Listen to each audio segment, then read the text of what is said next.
Welcome to another edition of Ask Isaiah. I'm Isaiah Rhodes. Thank you for tuning into my YouTube channel. Thank you for clicking subscribe, liking, leaving comments, all of the good things.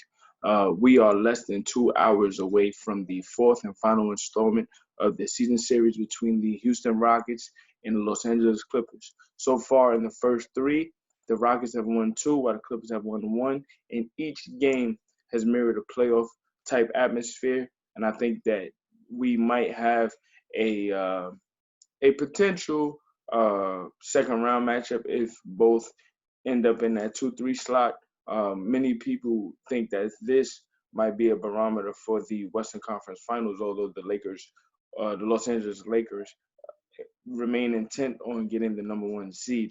If these two, the Rockets and Clippers, match up with each other in the second round, then that eliminates a formidable foe for the Lakers in their route for the finals. So, that being said, I mentioned the first three matchups. Houston won two. They won the first one. That was in November 13th, 102 to 93. James Harden came on strong in the second half. He ended with 47 points in that matchup. Paul George did not play. He was still nursing a shoulder injury in which he was recovering from surgery, and he didn't necessarily start the first couple of games for the season. With that said, though, Kawhi put forth a good performance, 26, 12 rebounds, and 7 assists. He did get help from Lou Williams, who had 20, but again, James Harden came on strong in the second half, and we started to see the Clippers self-destruct offensively after a technical foul from Doc Rivers, in which you saw Austin Rivers, his son, actually trying to get him ejected from the game.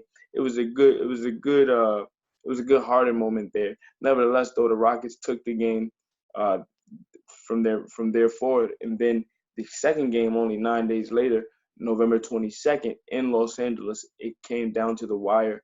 The Clippers actually had to come back in the final minutes because Houston had to control in that second half, and we saw the best out of James Harden, especially late in that fourth quarter. But again, Lou Williams came on strong. He ended up scoring 26 points and had 8 assists, along with compliments from his benchmate as well, Montrezl Harrell, who had 18 points.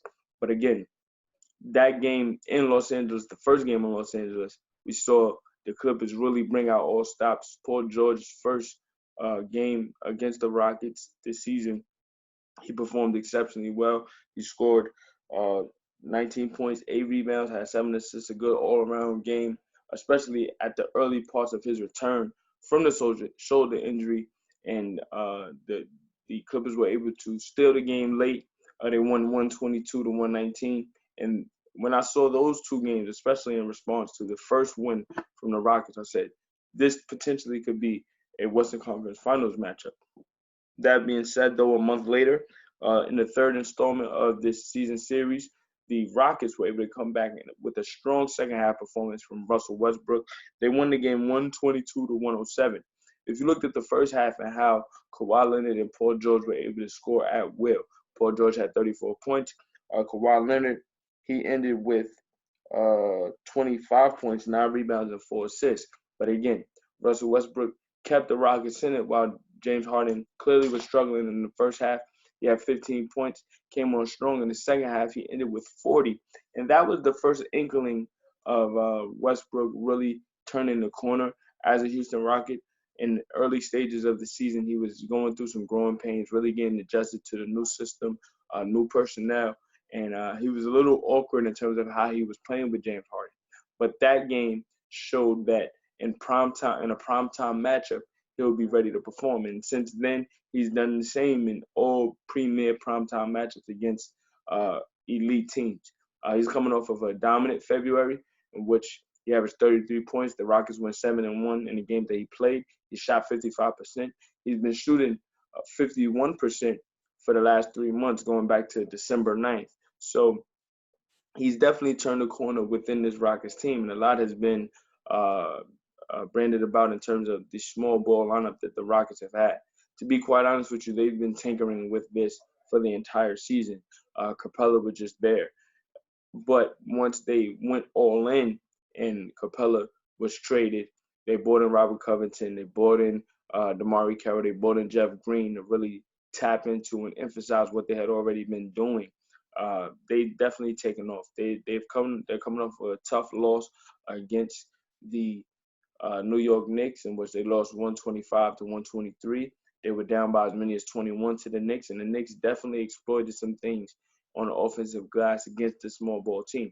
Nevertheless, the Rockets did come back and make a game of it. You got to respect that part of it, but they definitely played down to the competition early in the game. To go against a Clippers team who's definitely coming on strong. They're coming off of a dominant performance against Oklahoma City, in which they barely got to 100 points. They had 90 points going through the majority of the game and had to end up getting empty points at the end. Nevertheless, though, again, the Clippers are coming on strong and they're getting everyone healthy at the right time. They definitely made some trades and made some moves on the waiver wire that have strengthened their team in terms of talent. They still have to figure out how they're going to incorporate Marcus Morris in a more cohesive way. They have Reggie Jackson coming off the bench, but he could play. He could prove to be very valuable, especially going down the stretch to make defenses play the point guard position honest. While Patrick Beverley has been a key contributor to everything that the Clippers have done over the last couple of years, Beverley is more so a defensive specialist. If you play him in spurts as opposed to playing him for majority minutes, then you have an option in Reggie Jackson, who won't necessarily be the most prolific guy, but he can do things that Pat just won't do in terms of creating certain shots and creating for others. Pat Bev is, again, a specialist defensively. He'll do all the hustle plays, bring energy. Those type of things are definitely necessary on a championship team. But if you can have that plus an option like Reggie, it will definitely make you a more formidable option as an NBA champion. The Rockets, again, are all in on small ball. They definitely tapped into everything. Westbrook, James Harden is still prolific, but he's definitely taking a step back and allowing Westbrook to flourish as a scorer. Robert Covington has been a godsend in terms of how he's been able to just incorporate his game in the small ball system in which Mike D'Antoni employs. You get PJ Tucker at his best, constantly battling in the post.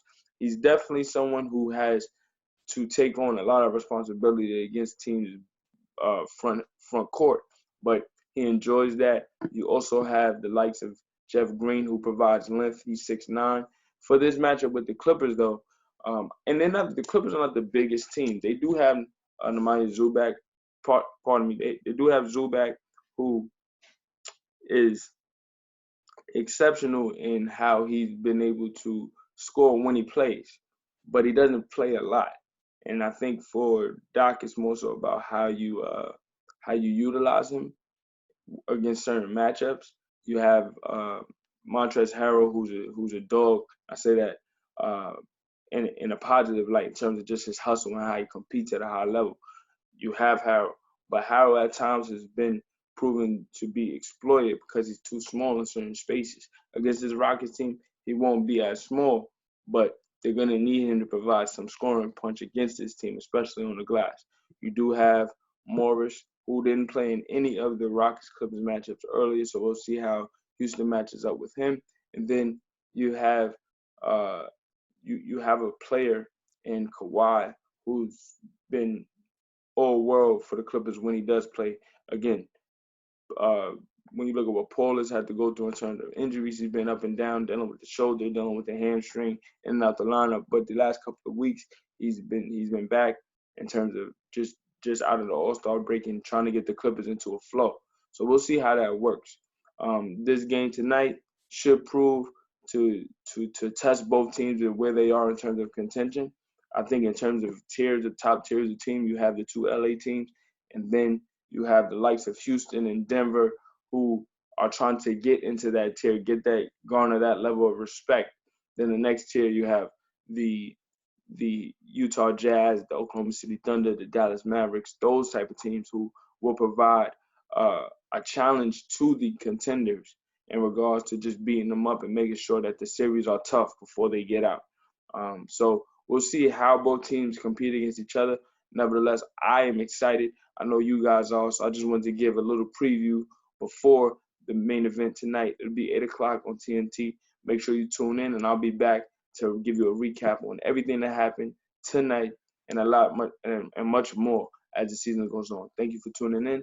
I'm Isaiah Rhodes. This is Ask Isaiah. Click like, subscribe, leave a comment, tell your friends to tell a friend. We'll be back with more NBA content throughout the season. Thank you.